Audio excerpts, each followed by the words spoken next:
Time to get your fix. Come on down, get your horrible gaming review. Come on down, get your horrible gaming review. Come on down, get your horrible gaming review. Come on down, get your horrible gaming review. Wow.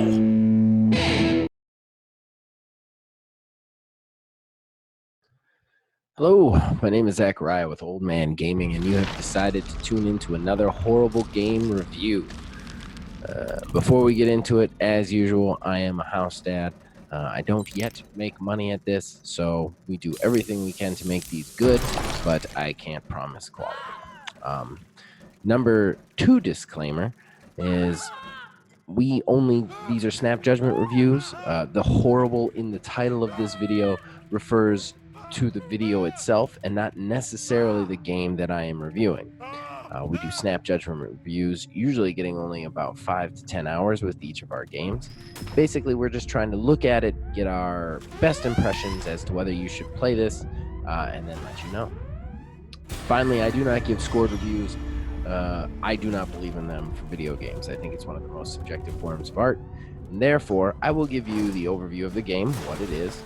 Then I will tell you the pros and the cons from my point of view, as all reviews are. And then I'll tell you whether or not I will be sticking with this game outside the purposes of this review. That being said, the game I am reviewing today is Carrion, Devolver's weird, reverse, twisted horror side-scroller puzzle platformer type game. It's a very interesting subject, as basically what you do is you play a monster, this like disgusting mass of bloody tentacles and teeth. You escape from a laboratory that is researching you or keeping you hostage or whatever.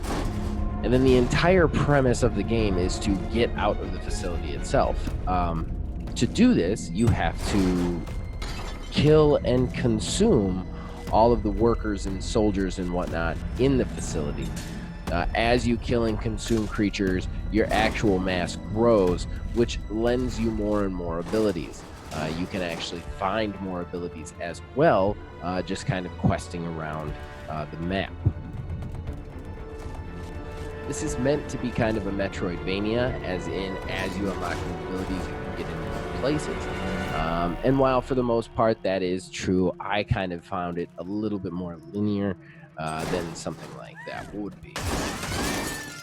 As you devour humans, basically your mass will grow, and that will also grant you more health. But it comes with this caveat. You see, the bigger you grow, while the more powerful you become with your abilities and whatnot, certain abilities become unusable unless you're in a smaller form. This makes for the most interesting mechanic of the game.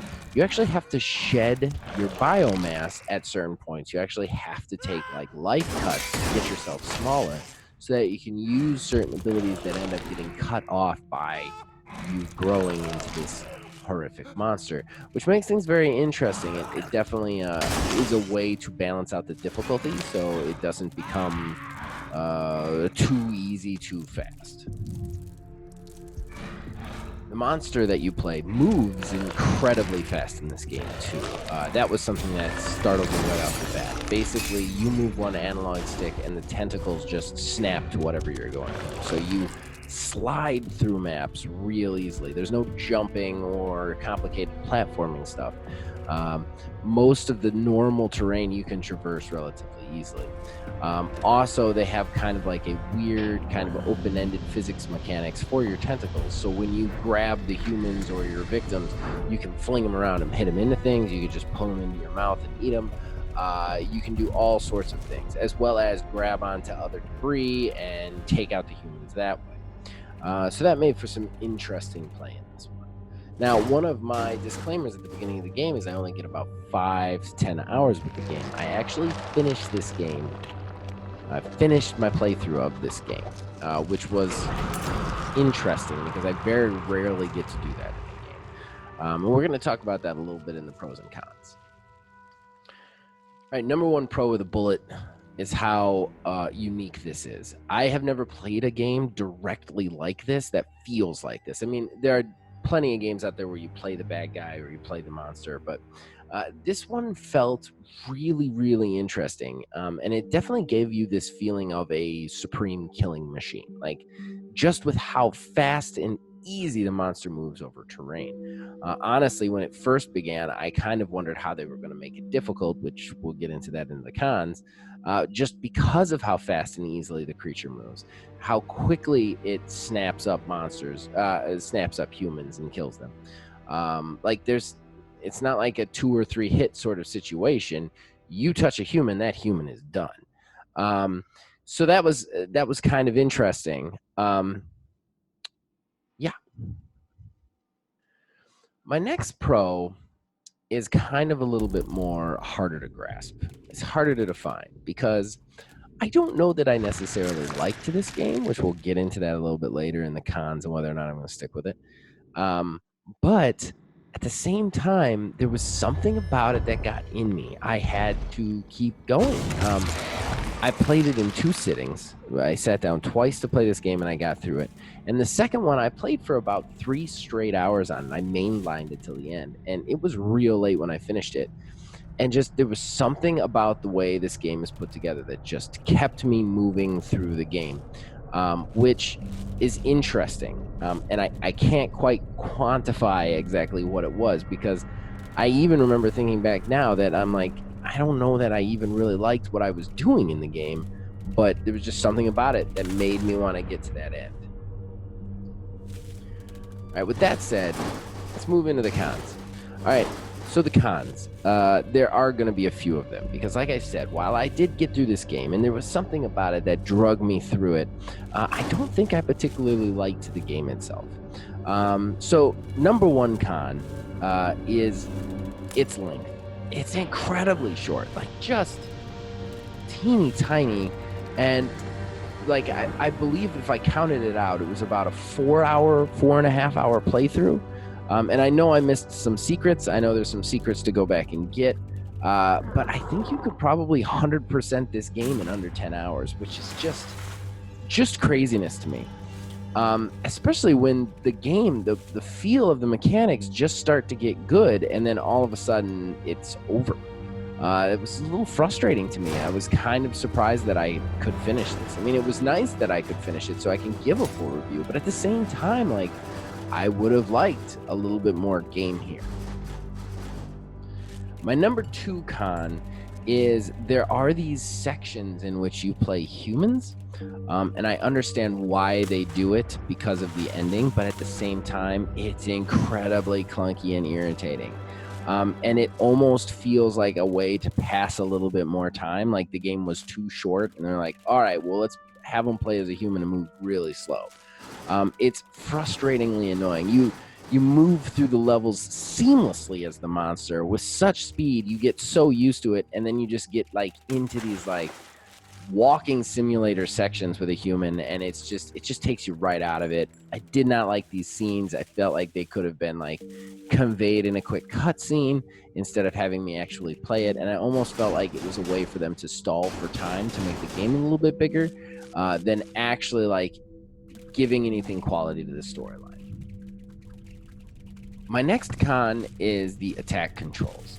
They're incredibly sensitive, and sometimes they're very hard to get, and this caused some interesting problems. I mean, part of me thinks that this is kind of built this way, almost as a way to make it a little bit harder for the monster to actually figure out what he's got to do to actually win. But at the same time, it felt clunky and kind of restrictive. Like there was a lot of times where I'm like, I've got him, and then I did a quick movements, and those movements weren't precise, so I missed the thing I was doing.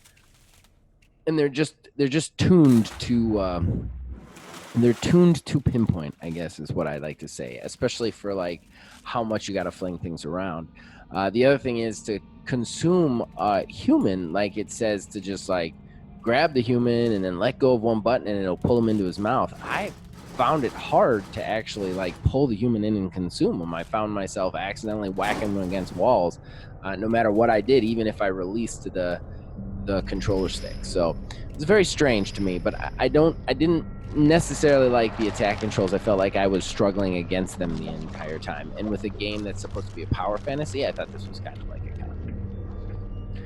Finally, I'm going to give you my final con, and this is the biggest one. This is the one that I found the most irritating and was the most glaring to me. And that is the difficulty spikes. And don't get me wrong, I am okay at games. I don't necessarily think I'm great or bad, but I can tell when a game is easy and when a game is hard. I don't mind when a game is hard when it makes sense that it's hard. And I don't mind when a game is easy when it makes sense that it's easy.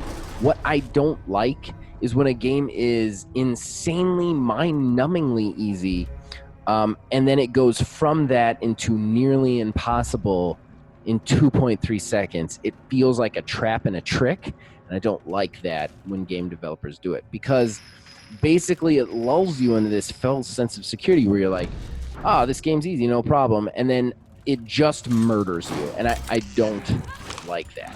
What I'm speaking of is, you go through the first, I'd say first hour of this game, and just nothing can stop you. You are just murdering and eating everything without any problems. And then you just hit the first room with any soldiers in it. The soldiers have this weird meat grinding force field that's in front of them if they know you're coming, basically. So you kind of have to attack them from behind. But you don't know that. There's nothing that leads up to it. There's no context for the force field. So you just hit this room, basically having been trained that everything is your plaything. You immediately hit these shields, and they just carve you to death instantaneously. And I don't like that. I don't like that I lost a life here just because the game decided to trick me, not in any meaningful, cool way. I don't like when a game goes from super easy to super hard real fast. I don't like difficulty spikes. Like, your game is either hard or your game is easy, or it slowly builds to hard. Or it starts easy and slowly builds to hard, but it doesn't just go up, down, up, down, up, down. And that's how it was, because once I got through these soldiers, then I was back into super easy land again. So there's just these few points, I hit a point with and then I was murdering everything, and then I hit a point with a mech, and the mech absolutely toasted me, and with no context clues as to how I was supposed to defeat the thing. So stuff like that I just found really irritating, was these difficulty spikes that came from meeting a new enemy, and instead of having any way to tell you what you're supposed to do or figure it out on the first time around, you just have to die and do it again, which I found a little bit more than a little bit annoying. It's my biggest con, without a doubt. That brings us to the whether or not I'm going to stick with it. Well, I beat it, so there's not a whole lot of reason to stick with it. It was, like I said, it was 4.5 hours, 5 hours to get through the game. I still got a couple of secrets in there, too. So there's not a whole lot of reasons to stick with it. So I'd rather devote this time to whether or not I liked it. And I gotta say, I didn't, even though I played through it. I felt the experience was slightly rewarding, but at the same time, I didn't like murdering the humans. And that might be a little nitpicky. That might just be my point of view. But I thought this game, there was a lot of shock value stuff that didn't even need to be in there. My monster just constantly bleeds all over everything for whatever reason. The way the humans get pulled apart and devoured, instead of just getting devoured in one blow, you chop them in half, and then you have to devour each part individually, which just, I don't know. I'm sure there's people out there who are just putting up the two fingers and going metal, and that's fine. Maybe this game is for you. I don't think that it's for me, I guess. I just found it annoying, and I don't necessarily love it in games when the bad guy wins. I don't necessarily love this game, but I will say, all that being said, this game definitely accomplishes what it's trying to go for, which is that power fantasy. I'd say for 70% of this game, you just tear through it, and that part is a lot of fun. Just to be that powerful is a lot of fun. So this game is probably for some of those people. It's definitely not my sort of cup of tea, But in any case, I hope this review helped you guys in any way, shape, or form. As usual, you can contact us on Facebook at OmanGamingDH, on Twitter at OmanGaming9. You can join our Discord. The link will be in the description below. And you can contact us there, and we just love to talk to you. Plus, you can influence this and all of our shows. And as usual, click the like and the subscribe, and let us know you like us. And I'll see you guys next week.